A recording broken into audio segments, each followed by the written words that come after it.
about your video when you acquired Arabic.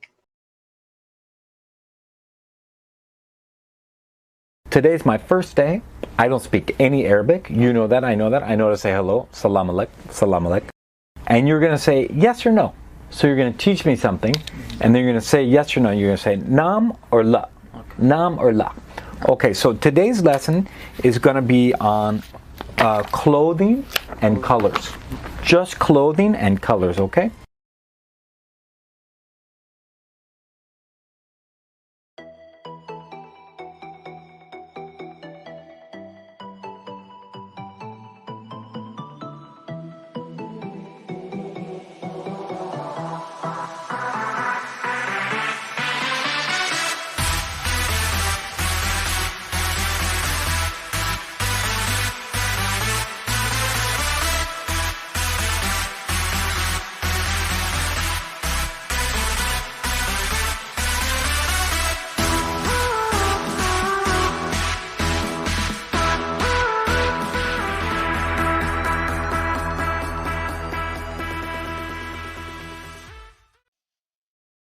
طب انت عندك قطة او كلب؟ انا عندي كلب، الكلب بقى اسمه فريكلز. فريكلز. انت شفت فريكلز؟ اه شفت. حلوة كبير. فريكلز كلب كبير اكيد. فريكلز كلب كبير. هاي زف، ازيك؟ ازيك؟ عامل ايه؟ انا كويس. انت كويس؟ كويسة؟ انا كويسة. اوكي. كله حلو. انت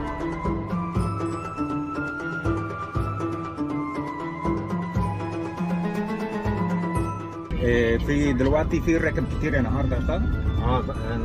النهارده انا نازل يعني حوالي الساعة 9 كده. النهارده يوم 4 ويوم خميس. الخميس. النهارده يوم خميس. بكره جايزه صح؟ لا احنا بنشتغل كل يوم. بس انت لا، بس يوم بكره. لا انا بشتغل عادي. يا بشتغل، انت بتشتغل بكره صح؟ بس النهارده يوم جمعه صح؟ بكره جمعه. بكره يوم جمعه. اوكي كويس. يعني انا بحب جدا اوبر عشان في تكييف، السواق هايلين. بصراحه هايلين بصراحه يعني اوبر. يا امين. Man, that video is so cool. You know, for many years I've been acquiring languages. Right now I'm up to 8 languages. Right now I'm doing Farsi. I'm acquiring Farsi. Oh my God, Farsi is so easy compared to Arabic. Farsi is the easiest language in the world. Korean? Have you? I've been doing this. Korean? Have you quit Korean? No, but I'll do Korean next. I think I'll do Korean next. Okay. Korean or Japanese next. Probably Korean. So, 3 years ago I spoke 6 or 7 languages, 6 languages. So, 3 years ago I spoke 6 languages. And for me it was so easy. I always did the same thing when I acquired my languages. Little or no translation, comprehensible input, stories, TPR, TPRS. I've been doing TPRS for the last 25 years. So, or 24 years. So for me, I did every language the same. So every language I acquired it the same way. So I thought, why don't I just I was going to write a book. I'm like, okay, I'm going to write a book and tell the world how to acquire any language. So I went to the college where I teach and I asked for a sabbatical. So a sabbatical is where your school pays for you to take the year off. Wow. And I was like, whoa, okay. And I told them, I said, I want to write a book. And they said, nope, it's against the rules. You can't write a book. They said, you can do a video. I was like, video? Okay, I'll do a video. So I said, I'll do a video. And they said they're going to pay for me to have the year off, or let's say 6 months off. So they're going to pay for me. I was like, whoa, oh my God, that's great. So I'm going to get $50,000 US. I'm going to just stay at home and acquire another language. So I thought, you know what? This has to be I have to choose the most difficult language I can find. I was going to do Japanese, but I already speak a little bit of Japanese. I was going to do Korean, and I thought, maybe. I already speak Chinese, so I couldn't do Chinese because I speak Chinese. So I thought, okay, Arabic or Korean. And I thought, you know what? Let's do Arabic.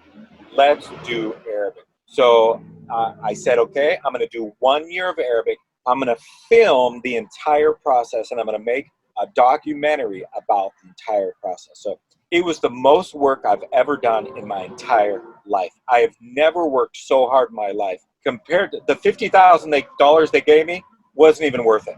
Oh my God, I worked 50,000 hours probably. So basically, I got a tutor, I paid a tutor $15 an hour, $15 US per hour. I got students, I got 2 students, 3 students, 4 students to teach me Arabic using comprehensible input, TPR, TPRS, greetings, props, everything I've always done. I filmed the entire process, and it was beautiful. It worked out beautiful. And then I thought, you know what? I have to interview people for this video. I have to interview Stephen Krashen. Stephen Krashen, for me, is a pioneer in language acquisition. He wrote the book called The Natural Approach. For me as well. Book. I use his teaching methods. We all do. He's the king of comprehensible input. He didn't invent comprehensible input. He made it popular. So, thank God, I got to interview Stephen Krashen. He lives an hour from my house. He lives in Southern California. I live in Southern California. I told him, I emailed him 10 times, 11 times, 12 times. Stephen, please, please, please. Finally, after a month, he said, okay, you got me for 1 hour. And I was like, whoa. So he came to my college. I interviewed him. It was a wonderful interview. I put it in the video. He makes the video. Half the video is Stephen Krashen. Yeah, so the other half of the video is me, and I interviewed my colleagues. I interviewed Leah Rylanu, who's my favorite comprehensible input teacher. She's a French teacher, uses comprehensible input. I love her. I interviewed Jeannie Agas. Jeannie Agas wrote the book, the textbook, the comprehensible input textbook we use. Jeannie Agas, 100% CI. I interviewed my colleague Denise Cabanel-Bluer, who's a specialist in reading, and she's a specialist in online education. She hates online education, and I wanted to make sure I got her on video saying, no, online education does not work. Funny, we're in pandemia now, we're doing it, and I can tell you, it works. So Denise, I'm sorry, you're wrong. It works if it's done well. That's right. So, you know, I acquired Arabic for 9 months. I did 300 hours in 9 months. That's a lot of time. I don't know how many, it comes out to about 10 hours a week. I did about 10 hours a week. It was a full-time job. I traded English for Arabic. I traded, oh my God, I did so many traveled, English right? for Arabic. Oh no, not yet. I traveled after 9 months. So for the first 9 months, I wanted to save money. I couldn't afford $15 an hour for 300 hours. That's $4,500. Of course. So every day I traded English for Arabic. That was my full-time job. My full-time job was trading English for Arabic or taking Arabic classes with my tutors. It was a full-time. I've never worked so hard in my life. I probably did 30 or 40 hours a week on Arabic. And then I filmed it all. And then in the end, the last 3 months, I went to Egypt, and oh my God, I did 500 hours of Arabic acquisition in Egypt. I did 3 hours a day with my teacher, and I did another 5 hours a day with the Egyptians who speak Arabic. Now, do you know what the problem with Arabic in Egypt is? I couldn't speak to any women. Oh, it's against the law. yes. It's against the law for a single man to speak to a Muslim woman on the street. Yes, it is. I didn't know that. I couldn't speak to any women. So automatically, 50% of my population, I couldn't even speak to. Now, when I went to Vietnam and China, I did the same thing with Chinese. I did the same exact thing with Vietnamese. I had crowds of 20, 30, 40 people coming at me all day long. Boys, girls, women, men. You know, these are non-Muslims. So of course, they wanted to speak to me in English. So it was not a problem. For me, speaking Arabic, trying to speak Arabic in Arabic Muslim country is extremely difficult. So if you want to travel to an Arabic-speaking country, you've got your work cut out for you. I would suggest Lebanon. Because Lebanon is half Muslim. You're going to meet people left and right. But if you go to a Muslim country, it is extremely difficult because you can't speak to women. Imagine me going to Rio de Janeiro and I can't speak to women. I can only speak to men. It just makes my job twice as difficult. So, that was a very difficult experience. I did it. My only regret, my biggest regret is not living with a family. Because if you live with a family, you don't have to go out. It comes to you. The language comes to you. Now, let me say one more thing about my video. Some people like to comment on my YouTube channel. They say, he went to Egypt. He went to Egypt for 3 months. He's got money. He's got time off. Haters will hate, right? Yeah, exactly. They're haters. So this is my answer to that. When I was 17 years old, I worked in a restaurant. I got paid $4 an hour, $4 an hour in 1986. I worked in a restaurant. I washed dishes. I was a busboy. I was a cook. I cut fish and vegetables, and I worked with Mexicans, Salvadorians, Guatemalans, and Honduran people. Wonderful people, the most wonderful people in the world. They taught me Spanish. I never went to Mexico. I never went to Spain. I got a job at a restaurant where the back of the kitchen, where most of the employees spoke Spanish, and that's how I acquired Spanish at the age of 17. So don't tell me you don't need to go. You need to go to another country. You don't need to go to another country to acquire a different language. Sure. You might need to be creative. You know, if you're living in Sao Paulo and you want to learn or acquire Chinese in or let's use Rio de Janeiro. Let's say you want to acquire Chinese and you live in Rio de Janeiro. Guess what? In Rio de Janeiro, I'll bet you there's 100 Chinese restaurants in Rio de Janeiro. What do you think, Fabio? Is that true? There are snack bars. There are Lots of stuff. There are Japanese restaurants. How about sushi restaurants with Japanese people in Rio de Janeiro? Absolutely. You want to learn Japanese? Get a job at a sushi restaurant. You want to learn Chinese? Get a job at a Chinese restaurant. Don't give me the excuses, oh, I don't have the money to travel abroad. Well, yeah, get a job like I did. Now, at the age of 49, yeah, I had the money to go to Egypt. That's why I did that.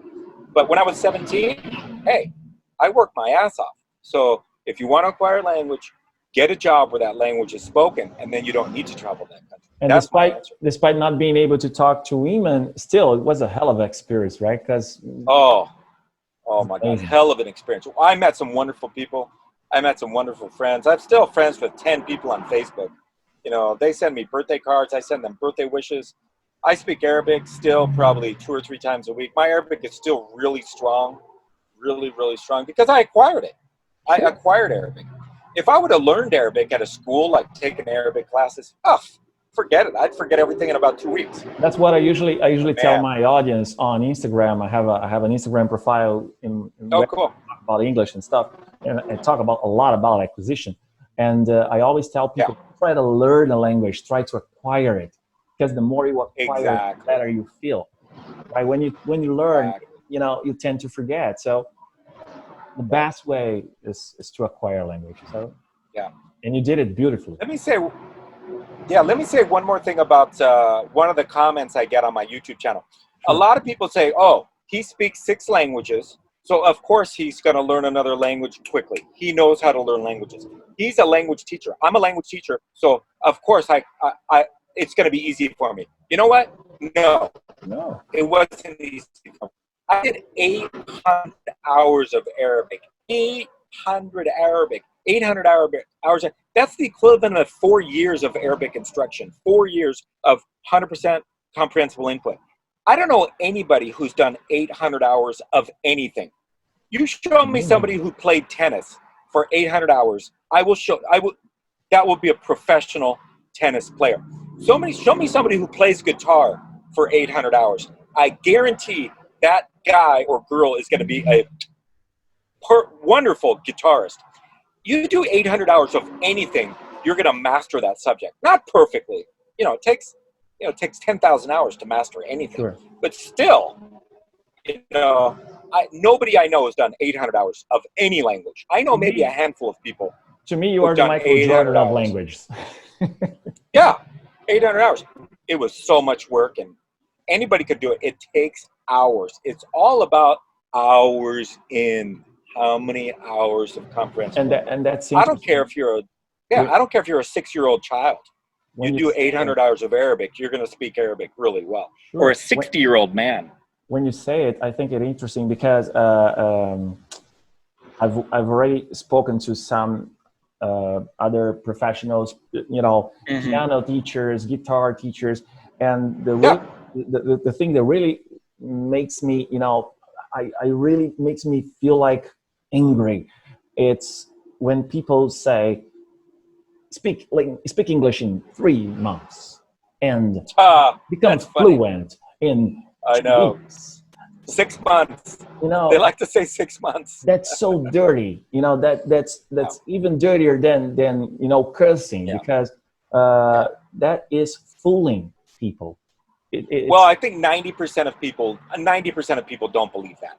90% of people are smart enough not to believe that. But, you know, 90% of people will watch the video.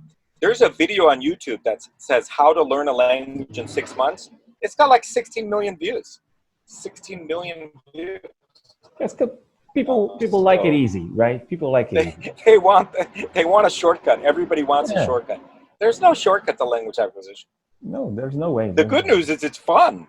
The good news is, who doesn't like talking and listening? I love talking and listening. We can use lots of resources and stories and music and movies, and lots of things and experiences, because it's all about exchanging experiences. We are pretty much telling people about our experiences and gaining the input from them, right? So making it more interesting and making it go on. That's amazing.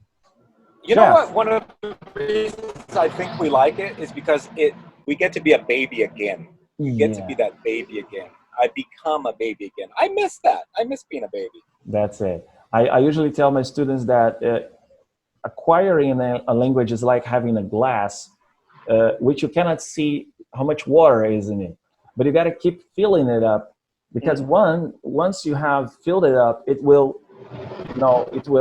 water will come out. Yeah. Then that's when you will be able to, to speak it, because you have listened to that so much, and it's gonna happen eventually, right? It's natural. It's a natural process. It's absolutely. Jeff, no words to thank you enough. Oh, you're welcome. It's been a pleasure. This worked out perfect too. Thank you. I should be thanking you. Thank you for being such a good friend and such an inspiration. Yeah. Because since I watched that video of yours, I said, man, this is so cool. So I'll see you. Thanks very much. Thanks. Bye-bye. Bye-bye.